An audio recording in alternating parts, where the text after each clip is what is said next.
Alhamdulillahi Rabbil Alamin alladhi bi'izzatihi wa jalalihi asra abdahu layla. Ashhadu an la ilaha illallah wa ashhadu anna Muhammadan abduhu wa rasuluh. Allahumma salli wa sallim wa barik ala nabiyyina Muhammad. Segala puji milik Allah Subhanahu wa taala. Sungguh dahsyat Allah Subhanahu wa ta'ala memperjalankan hambanya dengan cara yang tidak terduga. Itulah hadiahnya kepada sang kekasih baginda Nabi Muhammad sallallahu alaihi wasallam. Di saat sang Rasul berduka, pamannya wafat, istrinya meninggal, dan ia pun diusir ketika hendak hijrah ke kampung Taif. Diusirnya bukan dengan kalam-kalam verbal, tidak seperti diviralkan zaman sekarang. Dulu langsung secara fisik. Seperti yang kita sudah maklum, baginda Rasul sallallahu alaihi wasallam diusir dengan cara dilempar dengan kotoran-kotoran binatang, dengan kerikil-kerikil yang tajam. Sembari sumpah serapah mereka katakan majnun, orang gila, mashhur, orang yang tersihir, dan lain sebagainya. Tapi baginda Rasulullah SAW, beliau hanya diam. Tiba-tiba Sayyidina Jibril alaihissalam datang. Ya Muhammad, maukah engkau aku tawarkan bantuan? Bantuan apakah yang ditawarkan Sayyidina Jibril? Ternyata Sayyidina Jibril menawarkan untuk menghancurkan penduduk Taif. Apa jawaban baginda Nabi Muhammad sallallahu alaihi wasallam? La, fa innahum la ya'lamun. Mereka tidak faham yang aku maksudkan. Semoga semangat ini ada pada pemimpin negeri ini, ada pada ulama-ulama di negeri ini, sehingga mampu mengislah, memperbaiki mana yang rusak dan terpecah. Sallallahu alaihi wasallam, meskipun beliau secara umur biologis hanya 63 tahun, tapi secara keruhanian lebih tua daripada Sayyidina Adam, lebih tua daripada Sayyidina Nuh. Nabiuna Nuh alaihi salatu wassalam, ketika beliau sudah lebih dari 900 tahun berdakwah, mendidik umat, lelah juga rasanya. Akhirnya beliau mengatakan, ya Allah, jika engkau membiarkan generasi mereka hidup, maka generasi setelahnya akan lebih kufur dari kelompok ini, dari generasi ini. Maka hancurkan saja ya Allah. Inilah ujian Sayyidina Nuh yang membuat beliau tidak lebih mulia dari Sayyidina Nabi SAW. Bayangkan, sudah setua itu, tapi kalah dewasa, kalah salamatus sadr dengan baginda Nabi Muhammad yang hanya berumur 63 tahun. Sallallahu alaihi wasallam. Bapak Wakil Presiden dan hadirin yang kami hormati. Kalau boleh saya jujur, saya ini dulu tidak memilih Bapak Presiden, Wakil Presiden. Ya. Saya memilih mencoblos yang sekarang sudah jadi menteri. Ketika berita di mana-mana menyebutkan yang saya coblos mau jadi menteri, dalam hati merenung dalam, antara kesal tapi juga bertanya-tanya, apakah hati dia lebih bening daripada hati saya yang kata orang saya di Ustadz dan Buya? Apakah hati dia lebih salamah, lebih terbebas dari dendam dan kesal daripada saya yang katanya memimpin tarekat dan zikir? Ternyata disitulah jawabannya. Nabi SAW berdoa, Allahumma inni as'aluka salamatus sadr. Ya Allah, aku memohon kepadamu salamah, terbebasnya kebencian-kebencian dan dendam, kekesalan dari dalam dada. Ditambah lagi di semua kitab-kitab Ahlus Sunnah yang menjadi panutan mayoritas umat Islam di Indonesia. Di situ ada kalimat kewajiban mendoakan para pemimpin. Wa in jara, meskipun dikabarkan dia zalim. Meskipun dikabarkan tidak disukai, maka wajib mendoakannya. Ditambah lagi Imam Sya'rani mengatakan dalam kitab Al-Bahrul Mawrud, ma ra'aitu ahadan minas sufiyah anqara alal umara illa qalilan. Aku tidak melihat ulama-ulama ahli qalbu, ahli ma'rifat, yang biasa kita kenal dengan sufi, bertarekat, kecuali mereka sedikit sekali ingkar kepada ulama dan umara. Justru mereka mendoakannya dari dalam hatinya, dalam khalwatnya, dalam kesendiriannya. Karena yang dia fikirkan adalah masalihul ummah, kemaslahatan umat, bukan emosi berpolitik semata. Semoga pemimpin-pemimpin negeri ini diberikan salamatus sadar. Terima kasih sudah merawat negeri ini. Semoga Allah membersamai pemimpin kita, ulama-ulama kita. Amin ya rabbal alamin. Bapak Wakil Presiden dan hadirin yang kami hormati, kisah Isra Mi'raj sudah banyak diceritakan. Tapi karena memori manusia pendek, apa salahnya kita mengulang sedikit. Namun kami menarik jauh-jauh ke masa sebelum Nabi Yuna Adam dicipta. Dulu sebelum bangsa Adam, Bani Adam dicipta, sudah ada satu klan yang disebut klan api, Banul Jan. Kelompok Banul Jan ini sebagaimana disebutkan dalam Al-Bidayah wa Nihayah Imam Ibnu Katsir, adalah kelompok yang merusak di muka bumi.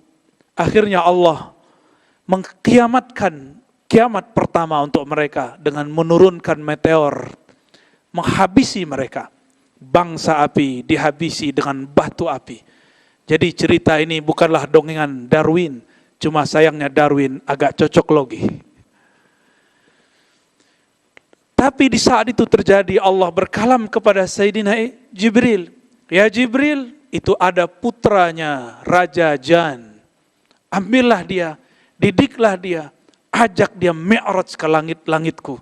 Sampai Allah kemudian izinkan dia mempelajari semua zikir-zikir malaikat-malaikat di langit, alam malakut, alam jabarut, bahkan sampai kepada alam surga. Maka tiada dari makhluk apapun di muka bumi dan di langit, bahkan di surga, yang zikirnya lebih banyak daripada anak yang bernama Ahyas, yang kemudian diberikan nama malaikat Azazil. Dia bukanlah malaikat, tapi sepangkat, sederjat dengan malaikat Azazil. Azazil ini pun bersuluk, berkhalwat, latihan kerohanian 18.000 tahun sebagaimana disebutkan oleh Imam At-Tabari. Tapi ujian mulai diberikan. Sebanyak apa pemberian, sebanyak itu jua ujian. Sekarang ahli zikir diuji. Sekarang yang suka bertakbir diuji. Sekarang yang suka bertahmid diuji. Azazil namanya. Disuruh ia sujud kepada orang yang dicipta dari tanah yang diinjak-injak. Selama ini Azazil alias Ahyas yang kemudian bernama Iblis, dia menginjak-injak tanah, harus sujud kepada Adam yang tercipta dari tanah. Inilah ujian pertama bagi Azazil. Apa kata dia?